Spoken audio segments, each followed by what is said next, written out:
My name is Joshua K. Sabra Esquire, and with him as always, Dr. Miles Salisbury, and you're listening to the Miles Ahead podcast, the intersection between mental, physical, and spiritual health for those on the path of the warrior. Stay tuned.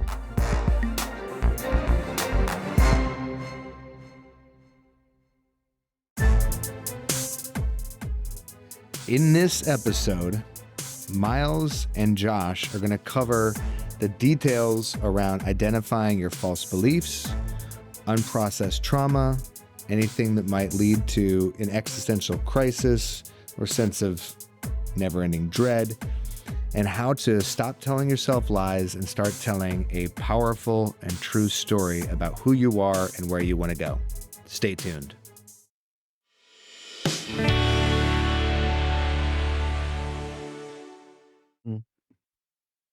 And we're live. Today, we are going to cover a bunch of really good shit. And Miles is going to shake off a hangover and sleep hangover, emotional hangover. Yeah, did not drink.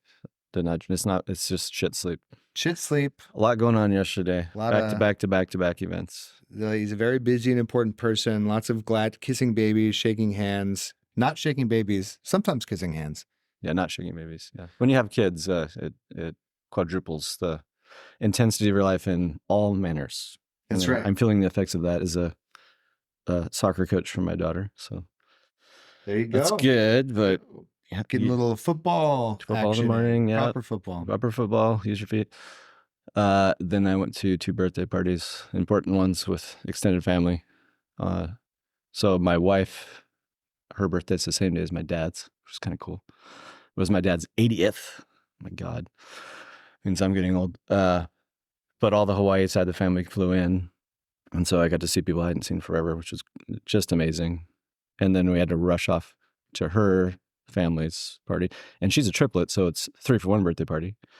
So it's extra intense again. It's just a lot. But it was great. It was all 3 events they were fun. It was just wiped out at the end of the day. And then we vegged out to a Marvel movie and stayed up late, which we shouldn't have done. I should have gone to bed. But I was up early to do our workout like we always do and then do this podcast. So I'm here with half of a brain. So if I sound drunk today, that is why. Yeah, I love it. Getting after it for real. Are you listening to any music this week? Anything new? Probably. Let me think. What did I last listen to in my car? Shit. Should have come prepped with those things. You always ask me. And when you don't have a full functioning brain, the hippocampus suffers, which is the part of the brain which is memory and learning. And it's really doing like what did you say earlier when you don't want to do leg day and you're how did you say it's that? Squat day. It's squat day and you don't want to do squat day. It's like everything is 60-70% harder than it should be. Yeah. That's how it feels. Why don't you tell me what you're listening to? Maybe they'll jog me. I'm listening to the Red Hot Chili Peppers. Going through their greatest hits. The last song I caught my my interest was "Fortune Faded." Red Hot Chili Peppers lyrics are mostly nonsense, but I just like listening to the retro sounds. The vibe of the song is very much like just questioning the rules of things, questioning the way you're doing your life on its face value and looking at the results that you're creating, whether it's making a mess or failing or looking like you're failing and actually succeeding. And that is what I'm talking about today, because I'm big on falling down 9 times, get up 10. That's a great saying. I have a shirt, and I don't know if it's a samurai saying, but has samurai shit on it. What song in particular with the Peppers? Fortune Faded. Fortune Faded. I'm writing this down because we got to put it in the show notes. Jog my memory. Guilty pleasure song. As much as I hate to admit this, I do like 3 Taylor Swift songs. And it's actually perfect right now because my favorite one of hers is called Antihero. Yes. And the lyrics, yep, I feel that way right now. So good. Yeah, definitely. Antihero is really good. Mm-hmm. All right, brain is 43% booting. Well, awesome. That's all we need from you today, man. Because Good. we're gonna cruise through this. This episode is all about the getting clear on who you are, what you're about, your warrior purpose and path. And the reason why I'm sharing this episode with you, with Miles, with our listeners, is because I hear these words thrown out around my friends in their mid 40s or shit in their 20s and 30s sometimes. They can say things like, I'm having an existential crisis.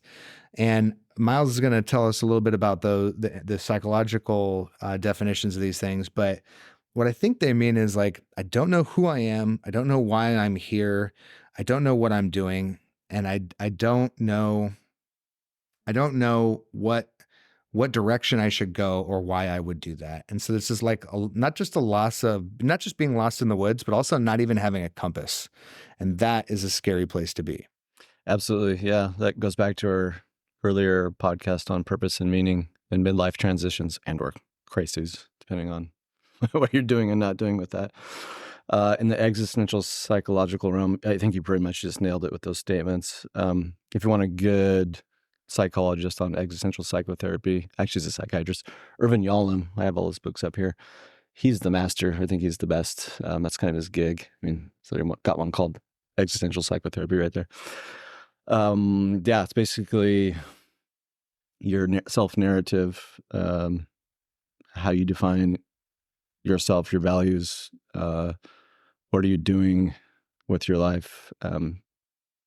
How do you live out those values? I mean, what's the point? That's where you can get into nihilism when you don't know what that is. I mean, everything sucks. You get the efforts and you get super depressed and or anxious. And that's why the midlife crisis is so dangerous, because you think, oh, I'll just work twice as hard at a job I hate so I can retire earlier and then I'll live when I'm 65. And it doesn't really pan out very well. Or I'll get divorced and trade it for that trophy wife and get that red Corvette. That'll do it. And I mean, it works for like 90 days. And then you're back to where you were. And sometimes the drop is even worse. It's like the Golden Bachelor, 90 days, huh? What's the Golden Bachelor? Golden Bachelor, he just got divorced and they got married. They had left the show. He picked the one woman. They lasted 3 months and they split up. That's the same. That's the thing. No, that just happened in the news. The Golden Bachelor. You're not following the Golden Bachelor. It's okay. It's probably good. Yeah, it's probably fine. Yeah, I already have not enough brain right now to probably take away from my brain. So, but you're saying that the desire or it's lack of clarity on what even brings you joy or how to create meaning in your life leads people to taking a bunch of drastic action that might seem out of character for somebody who hasn't finished their character development or they're, created a certain ego. Yeah, well said. That drastic action part is key, because that's good, but what are you doing with that? Where you're putting that energy? That's it's self-made energy. You're sort of your psyche is telling you like something's up, get after it, do something. And if you go with ego pursuits or what the society tells you to do, sometimes it leads to the Golden Bachelor. That's right. So if you're ever had an existential crisis, you don't know who you are, what you're supposed to do. It's scary. It's scary for a variety of reasons. And if you don't know what you're about, what is the saying from Through the Looking Glass? If you don't know where you're going, any road will take you there. No, it's not Through the Looking Glass. It's an author who espoused that quote or wrote that quote out. And it's very like I used to find myself getting jealous of other people's things and experiences, even though I had no desire for them. Like I'd see somebody with a new car and I'd be like, I want that. I don't even like cars. Like, I mean, I like cars, but I don't like new cars. My thing is old cars. But when I was younger, I would see somebody with a BMW or something that's just a good, beautiful looking machine, and I would get jealous and I would, or envious, and I would want that. And then as I started to do this work, I realized that my biggest sources of joy were very far from a new car. Mm. Or if you might have had this experience or I also had this experience where I'll keep it on me because I want to be very personal with this. Like someone will be like traveling the world, and I'm very clear that travel in and of itself is not one of my big things. And so I don't really get that envious when someone's telling me about their Europe trip or their, I mean, I'm excited for them that they got to experience it and see some beautiful country and meet people. It's wonderful. And I like doing some of those things too. It's just not on my top 10. And when I'm aware of what's important to me and who I am, then I can be much more focused about where I receive joy, where my energy needs to go in order to improve my own quality of life and the quality of experience that I'm having. So doing this work will help keep you from an existential crisis. It gives you that very valuable thing called self-awareness, and that gives you the context for your relationships, like we talked about last time, and then our last podcast. It gives you clarity on who your people are, where your communities are, where you belong, allows you to have more authentic connection and uh and healthy relationships because of that. This is why it's good to talk about this, because that was clarifying for me, because you said that's not in your top 10. That's like in my top 3, and I've not been doing it for a long time. And you forget, like, well, no wonder I feel like junk. Not Like, I doing really the love to things. travel. I used to go to Europe every year for a series of years before I got married and had kids. That'll do that, but I need to get back to it. You know, they're old enough to travel now. I should do that. Anyway, this recent trip to Texas was a little taste. You know, I got away and just got around new things and away from old triggers and whatever it is. I need that for myself. So that's why it's good to have these conversations. That's definitely in my top 3. Absolutely. Absolutely. So armed with this information about what you're about and where you're trying to go, then you can start to have the joy of pursuit. Because a lot of people really work for things, like you said, that get that, red convertible or that, sexy young person to date. And when they get them, they're not happy because that wasn't the actual thing. Right. But you take that same person, you put them in the top of, Pikachu, Machu Picchu, Machu Picchu. Machu Picchu. Pikachu. Oh, that's your generation, huh? So Pokemon. you put them in Peru and they're really excited. And they do Pokemon hunts. And it's like, holy shit, I did not know. Exactly right. Exactly right. So, all right. So now I'm going to share with you some details about how to interrupt this freaking existential crisis you might be going through if you've ever have gone through that. Oh, you will go through one. It's you endemic to life. Hence the word existential. how to interrupt it, how to kind of like turn towards what is not working in your life and in the story that you're telling yourself, and how to address the source of this old story, which is probably like trauma, some internal family systems work, some shadow work, and then how to craft a new story with your mission statement, vision statement for yourself, your which is like your purpose, your internal why. So you've got your purpose, your internal why is like your motivation, and then how to connect the dots of your life to make them make sense in drawing the celestial constellation that is your dharma versus a series of bad things that happen to you. Right. Yeah, there's a whole field in psychology called narrative therapy. That's just kind of what you do. I'm not an expert, so I shouldn't open up that box. But if you Google narrative therapy, you can find out more. Some good books out there. Actually, there's a good book. Marissa Peer, she's a hypnotherapist and psychotherapist, and she has a book called "Tell Yourself a Better Lie." You're already telling yourself a story, anyways, and a lot of them are sort of confabulated or fabricated at this point. So you might as well make up one that works for you versus just the default one that's not working for you. And most of it's not true anyways. But we just roll with it. That's right. But the pain that you've had in your life is true. The story that you wrote about it is false. And so we're going to dissect these two. So I'm going to share with you the old story. So this is from the book.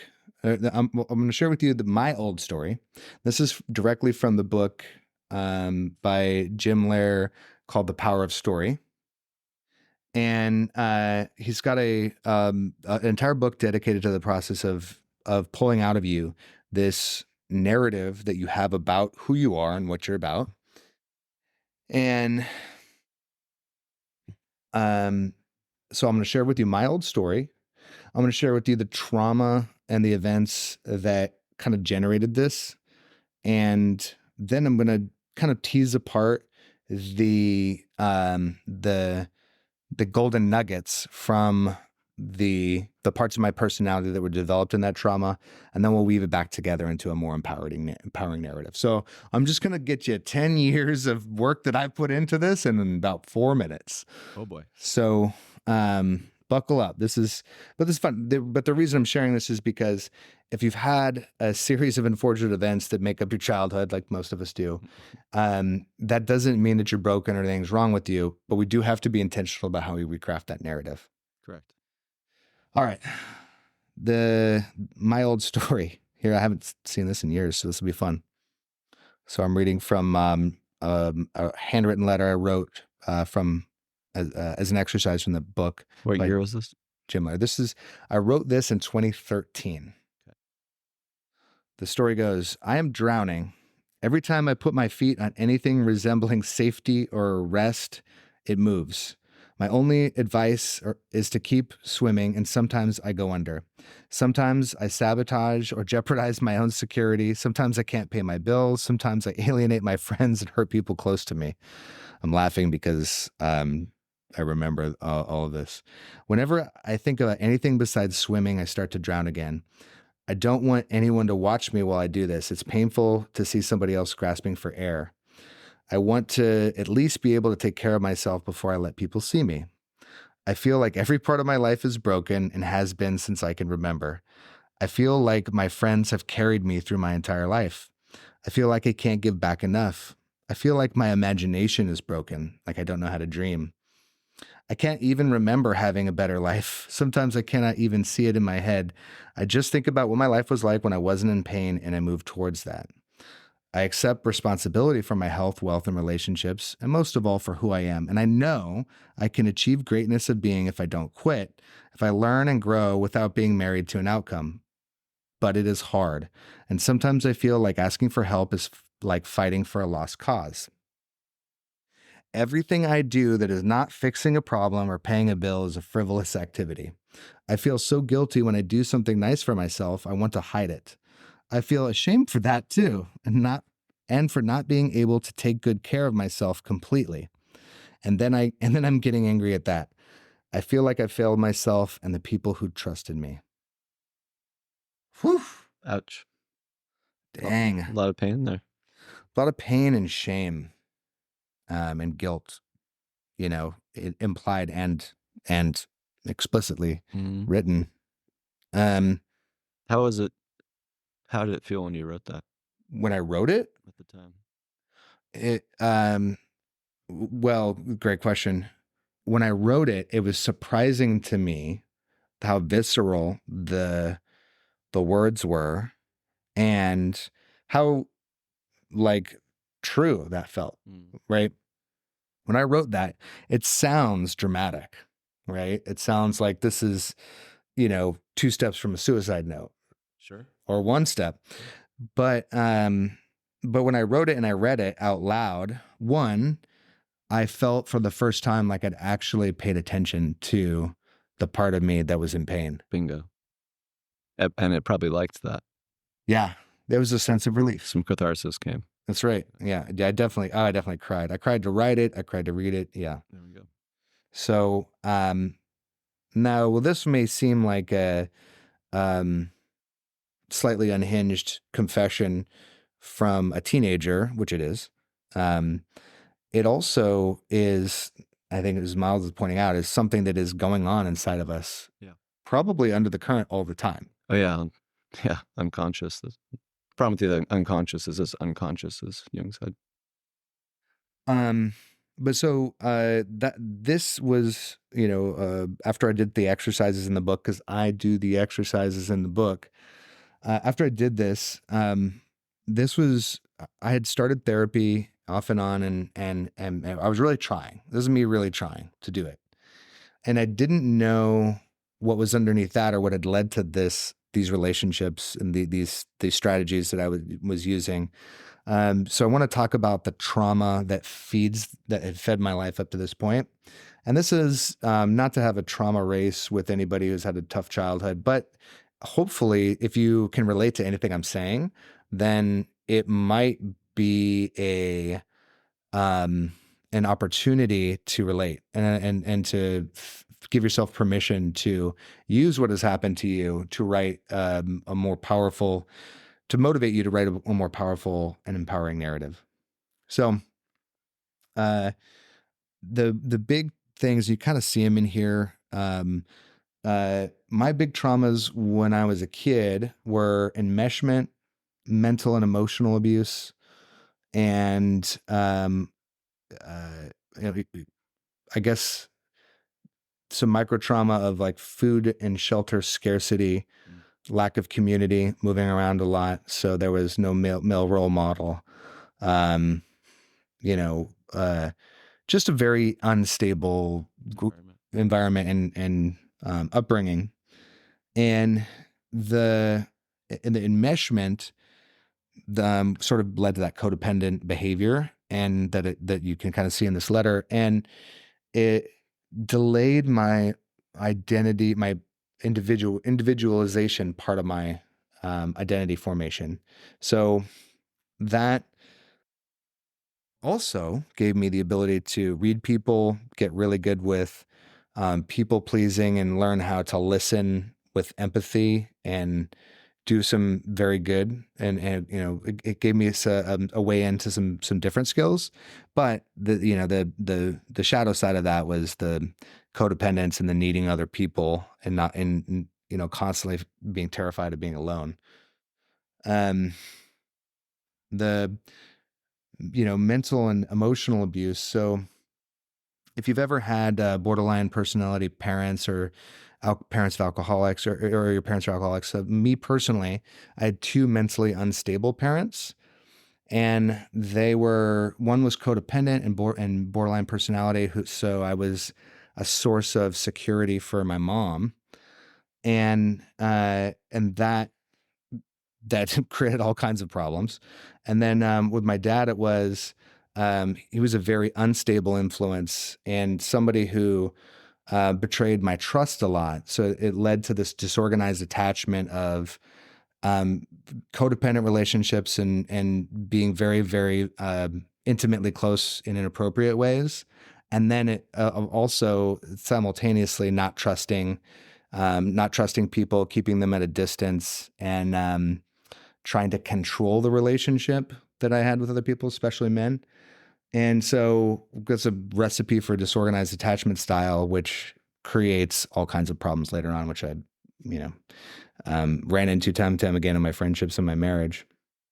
So, um, those are the two big things. And micro trauma is just like constantly moving around, lack of community. I got good at making friends, but because of the disorganized attachment and some other stuff, I would sow the seeds of some problems later on. So that is all influencing this story. And the interrupting the cycle and breaking the cycle, just it took many iterations of sitting with myself, and trying to acknowledge what had really worked for me in my life, and the skills and the strengths that I had, and then what was hurting me, and what wasn't going to serve me. And I came up with a very simple mission and vision statement. Part of this comes from Jim Lehrer's book. Part of it I got from Tony Robbins, which was just like your why, and your life is the answer to a question. Most people are just asking shitty questions. And I just decided at that point that my why would be anchored to kind of a coming of age experience that I had when my personality formed when I was in the Army.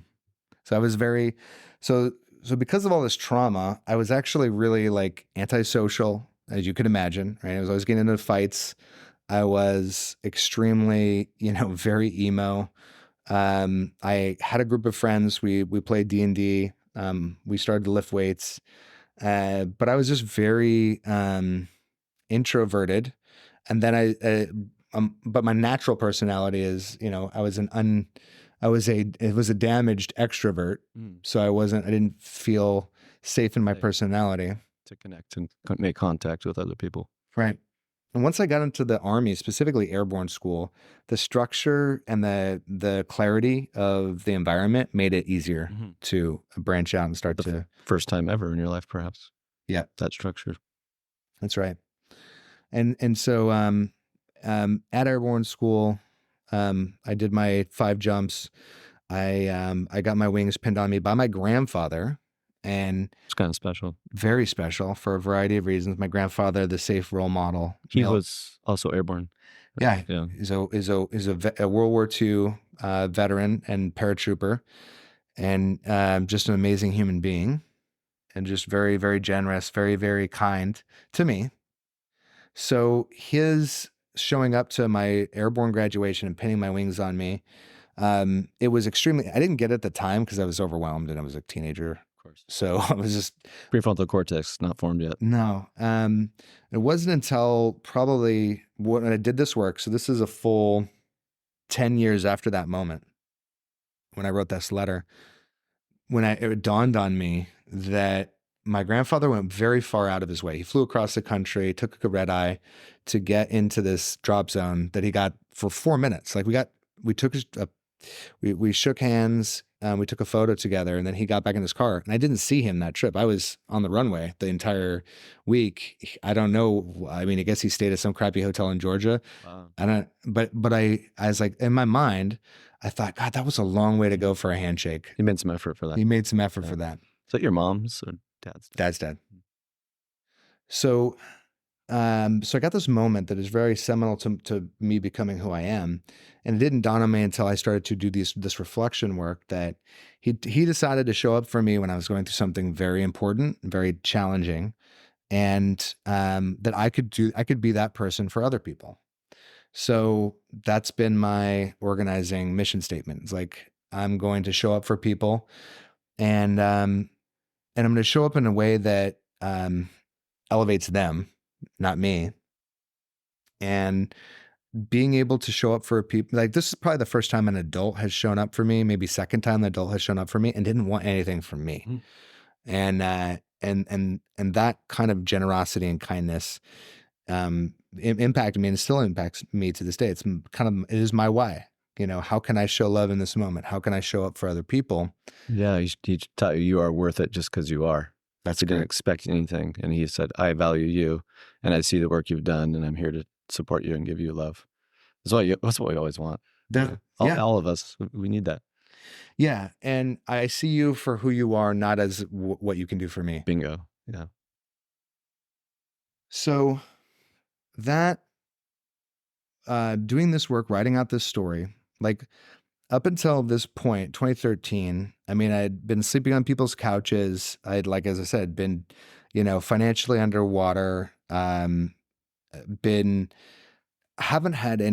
haven't fulfilled my own potential in any meaningful way. But I had a lot of passion and I was just struggling to figure out what to do with it. And this is like where it started for me, where the things started to shift. And I hadn't by any means, I don't know if you ever finished processing your trauma or address it. I hadn't even begun to like take on any of that work, but I admitted it for the first time in this moment. And then I was able to craft a mission statement and identify my why. And then the next steps became so obvious and so clear through, just the grace of the universe, God, Dharma, whatever it is, coming together. Like, very quickly, I started reading a book that, Starting Strength by Mark Ripito. If you haven't read it, it teaches you how to lift weights in a very methodical way. I started to go deeper into strength training, and that led me to coaching more people and being a better coach. That led me to moving to a new gym. That led me to buying that gym. That led me to running my own business for 5 years. That led me to taking on different challenges with some big successes and some big explosive failures. But the clarity gave me power, and the power allowed me to take more steps. And the more steps really very quickly have iterated what my skill set was, how I could best leverage my talents for other people and for myself. And it was explosive and painful for the next few years. But the value of going through all these failures is that in 2020, when I closed down my gym, I had 2021, I'd almost died a couple times. I had closed down my business and I had $1.38 million in liabilities generated from a series of personal guarantees on a commercial lease, $1 million lawsuit, And COVID, taxes. So there was a bunch of really important explosions, but I didn't have I mean, I think everybody in COVID went through a little bit of an existential crisis. Yeah. but due to the fact that I had a sense of who I was, I definitely didn't know what to do because I didn't have the skills or strategies, but I knew who I was and I knew what I wanted to try. And I started to test out different things. So I wasn't lost, even though it was a very painful time and I got depressed, as everyone should. If you've isolated, mentally, emotionally, physically, of course that's depressing. But I had this work to fall back on. So I still knew that there was a future for me. I had I had a good friend visit me when I was injured, Tanya. After your bike accident? My bicycle accident. So after I closed the gym, I moved out to Lake Oswego. I was setting up this apartment, trying to get on my feet, doing some personal training, doing some online coaching, figuring out, what my next steps were. And I broke both of my arms in a bicycle accident. So I was another setback. So I'm sitting, people are coming over to my house, bringing me food, taking out my trash. I'm very, very blessed to have people around who care about me. That's huge. One of my friends said, she just looked at me straight in my eyes and was like, "Josh, are you going to commit suicide?" Wow.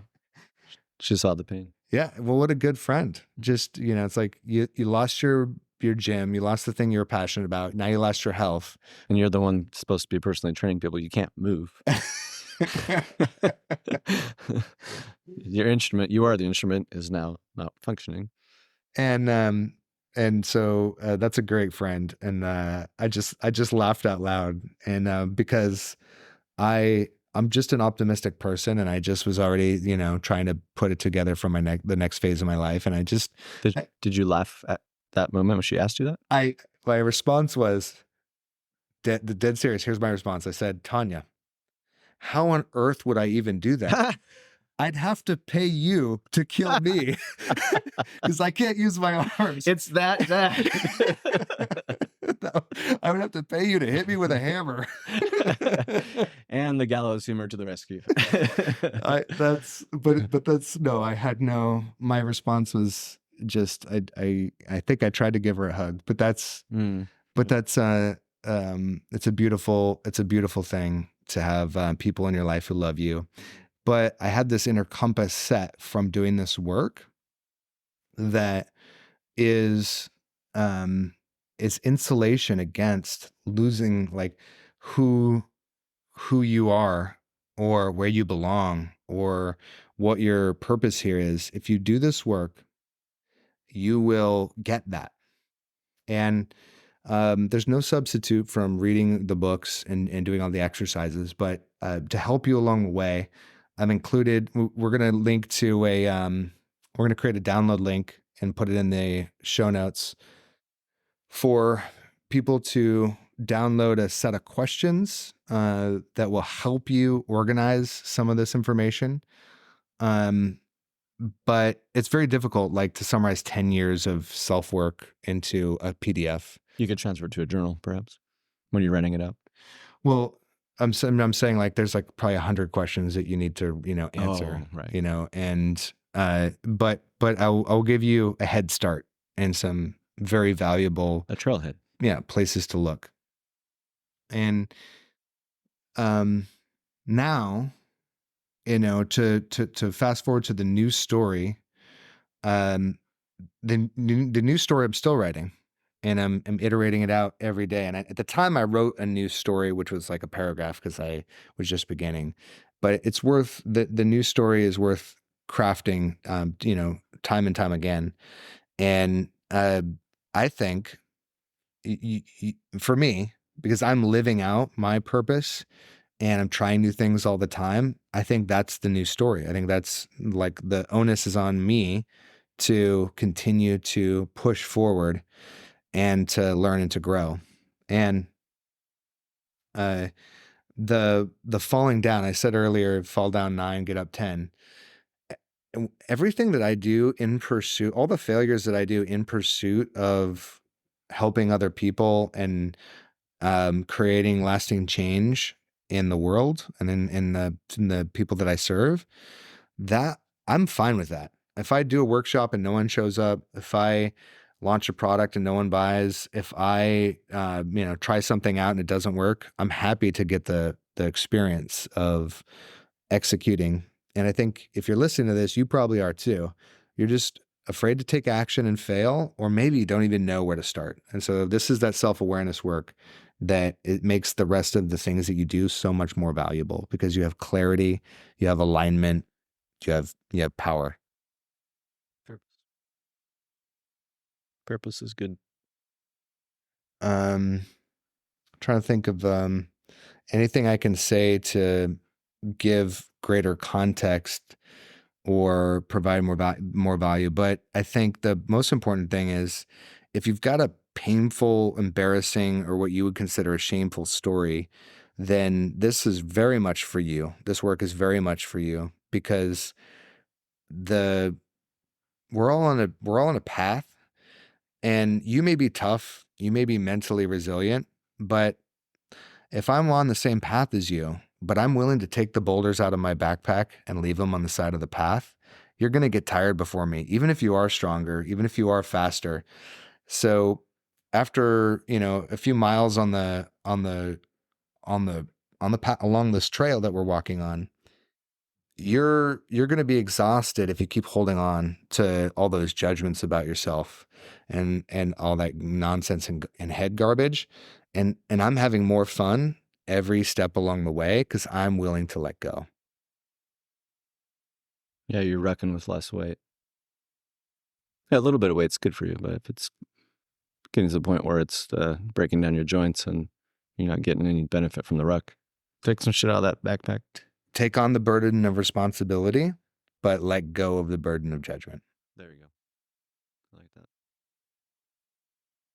Boom shakalaka. So I'm assuming you crafted a positive response to that story, a new narrative. Or you're still working with it. I'm living the new narrative. So the, you know, much of that story was just about, um, you know, feeling like a shameful burden on the world, and I just am still in the process of turning towards that person and cleaning it up. And that we were talking about this a few podcast episodes ago. It's like cleaning up your integrity. It means like cutting loose of commitments that don't fit. Settling the debt. Just taking away any confusion, anything that's a distraction, anything that feels heavy, anything that feels untrue, and just letting it go. Just put it down. Give up that war.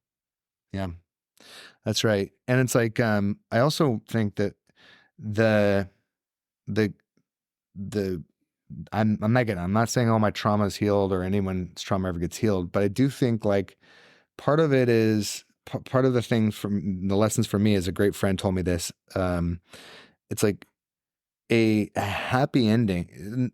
You probably I'm probably not going to get a happy ending for all of the stories that I'm telling. But I'm massage probably you got to. Sorry, off the rails. but the like it's not like you're once you do this work that you like sit down with your parents and you all get along now. Like no, like sometimes you never get that. I may never get that conversation with the loved one that I want. I may never get to be heard or understood in the way that I want. And part of I think moving on is letting go of the need to be perfectly understood or the need to be seen or the need to have that connecting conversation with Others. others, or the person that hurt you. You know, sometimes you get to write a letter and that's what you get. Would it be better to have those conversations with yourself? Yeah, yourself and your therapist. But I think that's what if you've never taken the time to, write out this old story or write out a confession or write out an angry letter to, you're the bully that injured you in the seventh grade. Luke Swanson, I'm coming for you. Uh, if you've never done that, do that because in my experience, that's one of the only ways to put down the boulders. That makes sense. What would you add to this episode, Miles, to make it more clear, palatable, useful? Make it clear is that makes sense, because I think a lot of times we're walking around with a narrative we don't even know that we are following. That's could be not even your own, could be society's, your parents, or from your old wounded self from childhood trauma. Just making the conscious or unconscious conscious, and writing these things out. It's much more beneficial than trying to just think about it. There's something about writing out and then, like you said, reading it to yourself, because then it kind of sounds like you said, a little ridiculous or like it's like a little drama, like, okay, I'm exacerbating what this really is. I mean, yet we're not discounting these things happened. James Hollis would talk about, it's not your fault that these things happened to you as a kid, but it's your responsibility to heal them. Those people can't heal them now, like especially if it's your parents. You can't go back in time and unscrew it. It's there. It's imprinted, but it's your responsibility to grow them up and to heal them. And you can do some reparative work with your family if they're amenable, but sometimes that even doesn't change the story unless you continue to do your own personal work on top of that. In therapy with a coach, even talking it with good friends about it can be helpful. Trusted friends, of course, people you feel safe and you can be open with. Yeah, that's right. It's the everybody involved in your story, in my story, was going through something. Nobody is nobody wakes up in the morning with a goal to hurt as many people as they can. Okay, maybe someone does, but those people are already locked up usually. Yeah, psychopaths are really hurting. Yeah. I'm a big fan of. I've been watching Rick and Morty cartoons, and Rick and Morty. They're like these um, travelers. They do like space and time travel, and they go all over the universe. But it's like the writing is like layers deep. And Morty's like 14, so he's in high school, and like it's like The Simpsons where they say like the quiet part out loud to give everybody and like let you know that the bullies like being abused at home or whatever. And like there's a kid bullying somebody else, and then Morty's like, "Why are you doing this?" And then the bully turns around, he's like, "Get away from me! I got enough unresolved trauma to flood this whole hallway." That's it. That's it. It's the reason it's happening. Exactly. Anyways, so yeah. Luke Swanson, there he is. Nah, he's doing well. I see him with taking his son fishing. Hopefully everything's going well in his life. The on Facebook. So again, we can all have whatever narrative we want on Facebook. But all right, to close it out, if to get clarity and interrupt any existential crisis, map out your old story, give voice to some of these traumas, these shadows, and start that conversation so that it doesn't unconsciously dominate all your activity. And then get clear on what you're about and your internal why. and it doesn't have to be sophisticated. It's probably obvious. My why was an event generated from an event that happened 10 years before I did this work. So it's like I'd been standing on it the whole time and didn't know that was it. So it's not that it doesn't have to be super complicated or secretive. It's probably out in the open, and you might just not notice it or pay attention to it or value it the way that you could. And um once you have your compass set, you will be able to navigate any and all problems that arise because you know where you're going and you're just constantly adjusting the path and reorienting. Yeah, that can feel a little bit like a free fall when you first do that, because a lot of us are trained, like you were in your childhood. I am who I am in relation to what other people think about me or feel about me, and then I decide who I am. And when you ask, who am I without other humans, or they come second, it's like, I don't know. I've never really gone there. That's really weird and scary, and you draw blanks, but that's normal. It's the first time you've done that. Yeah. Well, and I think I'm a believer that our personality is a response to our environment and the pressures of it. But we can change our personality if we want to, if we can detach from these these injuries and address the ego this way in a healthy way. You can change your personality. You can change how you respond to things. You could change who you are if you want to. It's not easy, but I think you can craft whatever identity you want if you intentionally, if you do it well. Yeah, and then you start taking the behaviors and actions that support it, and then after a while, your brain starts to buy into that and goes, "Oh, that's the new normal." I mean, we're already doing this the opposite way for the negative. So back to the episode on, was it the reticular activating system? We already know how to do this with bad narratives. Ask bad questions, like Tony Robbins says. You probably get bad answers, and then do bad behaviors, and you're where you're at. He also has a good statement. If you want to know where you're going to be in 10 years and you do nothing, you're already there. That's a scary statement. If you do nothing and you want to know where you are in 10 years, you'll be in the exact same spot, more or less. Well, that's a good one to end on. The reason why I always want to continue to do this work is because at every phase in my life, at every ledge and every turning point, corner, or whatever, I always looked at the people that I perceived as my peers and was unsatisfied with the status quo. And that was personal trainers when I was a young trainer. That was my fellow soldiers when I was in a private in the army. That was gym owners when I became a part of a couple of different trade groups. I would look around and I'd be like, "Eesh, not here, not now." And then I would want to keep going. And I if you are looking around and are not satisfied, if you are looking around and are worried about where this could be in 10 years, then that's not a bad thing. That's a good thing. Keep going. Mm-hmm. Yeah, you didn't stay a private. You probably moved up in rank. What was your terminal rank, by the way? Sergeant. There you go. Yeah, you made it into NCO. Nice job. That's what we're trying to do. It's just self-promote, self-advance. Yes. All right. Well, we covered a lot today. Miles, I think, is in a slightly better mood than when we started, and we'll see if we can get him nice and amped up with that PMA and that ZMA for our next episode. More coffee. All right. We will have all these things linked in the show notes for you, and we'll see you next week. All right. Out.